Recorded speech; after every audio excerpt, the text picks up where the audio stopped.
You said, I'm all in. Were you really all in?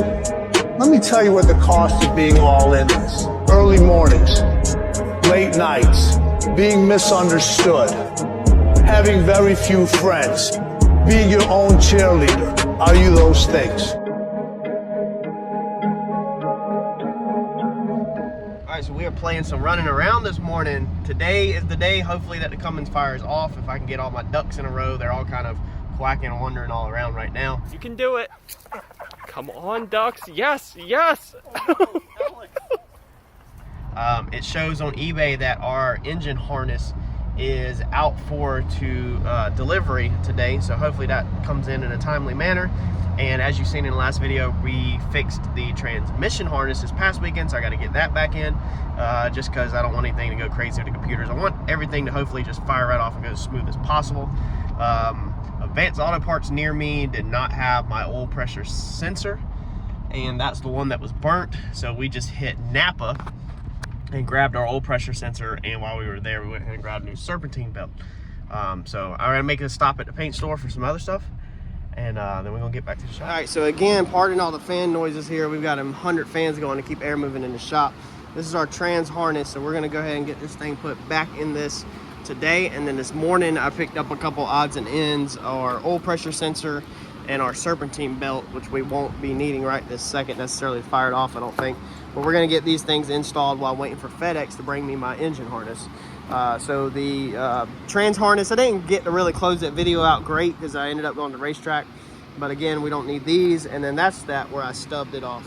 So each wire has little heat shrinks on it wrapped by a big one.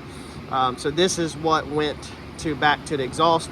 And this is your last stop, your transfer case. So pretty basic, easy harness. We can get this put back in, and then while we're waiting for FedEx to show up with my other stuff, we're gonna move on with our other couple little odds and ends. So this was our burnt up oil pressure sensor. You can tell she's a little crispy. Here's our new guy. Just one prong in there. Nice, easy, simple oil pressure. Switch is what they actually call it. If you need one, there's the part number from Napa. So let's get these put in. When you're redoing salvages on this level, and I haven't messed with a ton of burnt stuff, so we had this thing right there behind this line that you can see, okay, with two bolts. This is what it was. It was pretty dirty. Now when I took this, at first it was plugged up in the top. I could see that it was plugged up in the top, but I was like, well, should I leave it or should I take it out and make sure that it's opened up? So I said, well, we're gonna go ahead and take it out. So we took the computer mount off that mounts to the side of the block down there. This guy right here, it was pretty nasty. It had a bunch of burnt crap behind it, oil buildup, all kinds of nasty crap behind it. Had to take that off to make sure there wasn't a bolt on the bottom before I started prying on it. And then once I got it off, I could see that it was actually plugged up. And I was like, well, maybe that's a check valve going through there. But I was like, no, more likely this has to flow for something. And so I looked on my white dually. Thank God I have that white dually to reference to. And there's a rubber line that goes from there up to this nipple right here in the top of the motor. This is your crankcase vent filter. So this is like your valve cover area. So it goes up in there to the valve cover. So I looked online after I cleaned it out. I took a combination of a tiny drill bit and compressed air and just a lot of work to get it out. It's completely opened up. I don't know if we'll be able, yeah, you can see light, okay? So if we take it away from the light, put it back in the light, take it away, back in, using the light of our, right here, our LED. So it's open now, and then when you look it up, it's a crankcase vent. So it goes from down there up to the top. So that definitely is important that I call it that flows air. So it had this little metal gasket on it. We're gonna go ahead and put some 1-minute gasket maker on it just to be safe, and put this back together, put the computer plate back on, put the computer back in it, and then we can lay our harness in, and we'll be able to plug our harness into the computer and then start tracing our transmission harness back. All right, well, I'm gonna be honest, I don't lie to y'all or sugarcoat anything. I've already paused collecting my thoughts, and then I said I need to record this.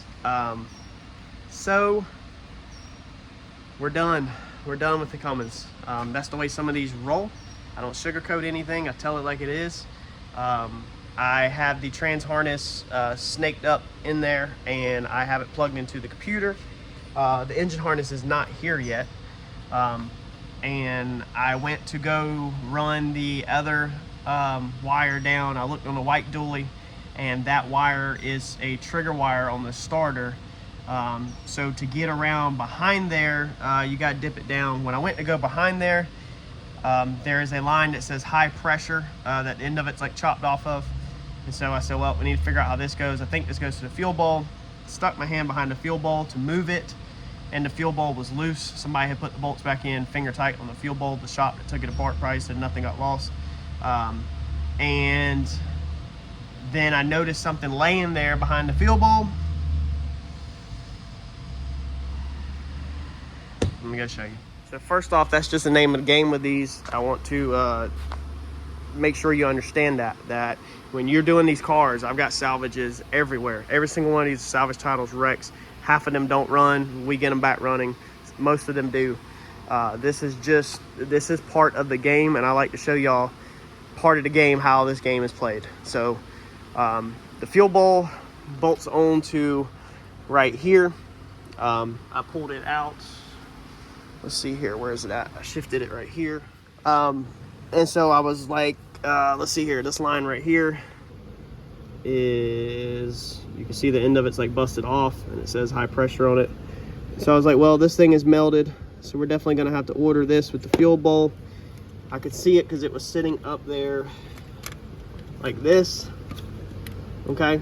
So I could kind of see it on the backside, so I went ahead and took it down so that we could move it. And that's when I seen this line right here. So if we move this line out the way, I seen this one right here, and I was like, man, this thing is freaking gnarled up too. And then there was something laying right here that I have already dug out, and I'm about to show you. So it was laying on top of the starter. There's 3 pieces laying on top of the starter. And if you focus on this area right here, you can see that when the fuel bowl was in here, you can't see it, okay? So we no longer can see it, especially down there sitting on top of the starter like that. So you're probably gonna know what this is, but here's what was laying on top of the starter. And I know that y'all know what this is because this is a car channel. No, God! No, God, please, no! No! No! So that's a cam. My wife actually had come out here right when I was unbolting it, and I told her that we were about to see what line was broke. And as soon as we got it apart, this is the side of the engine block.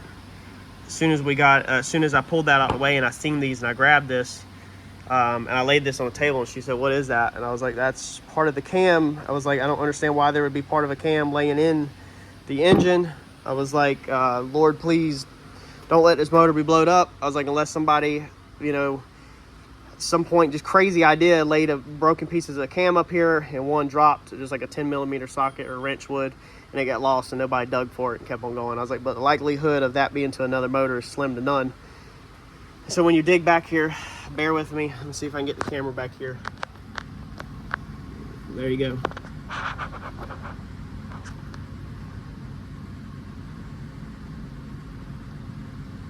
So there's a hole in the engine block.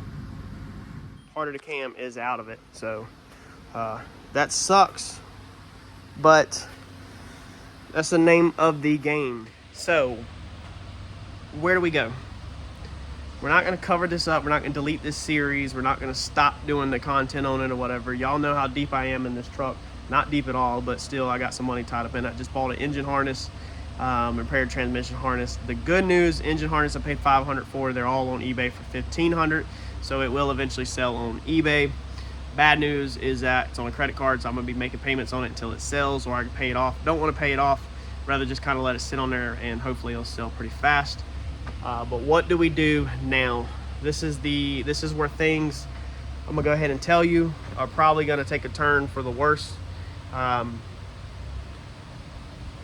If you don't want to know the truth to the salvage title dealer life, you don't need to watch no more of these videos at all, because I'm gonna keep it 100. I'm gonna be honest with y'all, and I'm gonna show y'all day in, day out how this stuff works. That way, if you're buying it at auction, you're perfectly aware of what how this works.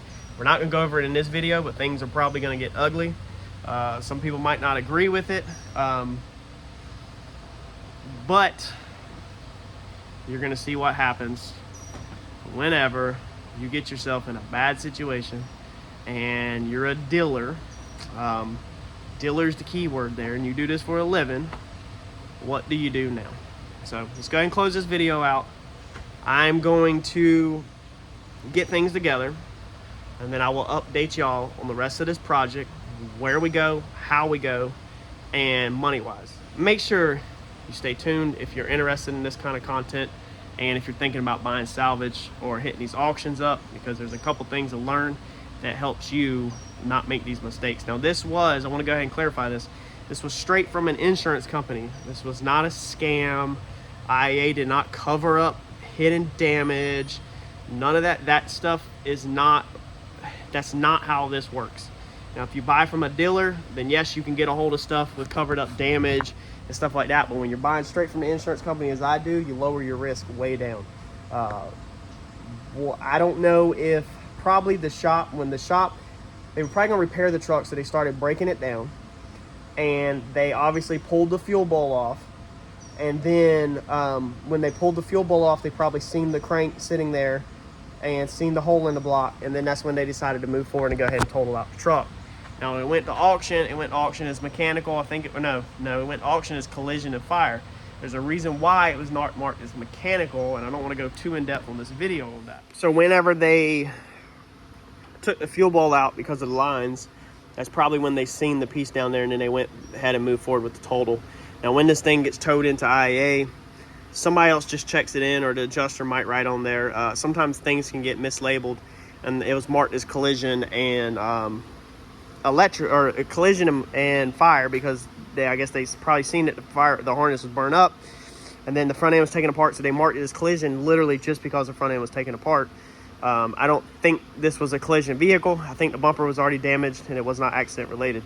I think that it spit the cam out the side of the block, probably sparked, cut through the fuel line, dripped fuel all in that split second or whatever.